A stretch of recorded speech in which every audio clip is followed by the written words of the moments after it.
हजुरले गर्नुभएको पोलिसी ल्याप्समा गइरहेको छ, रेगुलर छैन र फाइन लागिरहेको अवस्था छ भने यो जेठ महिनाभित्र 20, 25 र 30% सम्म एलआइसी नेपालले आफ्ना ग्राहकहरूलाई मध्यनजर गरेर छुट लिएर आएको छ। यदि हजुरको पोलिसी रेगुलर छैन र हजुरले यो पोलिसीलाई फेरि रेगुलर गर्न चाहनुहुन्छ भने हजुरले पहिला यो सुविधा नलिनु भएको आदरणीय हाम्रा ग्राहक महानुभावहरूलाई यो विशेष अवसरमा हजुरले आफ्नो पोलिसीलाई रिभाइभ गरी रेगुलर गरी आफ्नो रिस्क कभर साथसाथै जोखिम वहन साथसाथै बचतलाई फेरि कन्टिन्यू गर्नका लागि सम्पूर्ण ग्राहक महानुभावहरूमा यो सूचना मैले प्रदान गर्न गइरहेको छु र यो पोलिसी रिभाइभ गर्नका लागि जुन म्याचुरिटी वर्ष छ त्यो वर्ष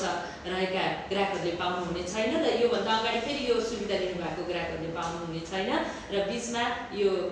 लेट फाइन लाएर होल्ड भएका पोलिसी होल्डरहरूले यथाशीघ्र नजिकको ब्रान्च अथवा आफ्नो अभिकर्ताहरूलाई सम्पर्क गर्न सक्नुहुनेछ र त्यो पनि हजुरहरूलाई गाह्रो भयो भने मलाई सम्झेर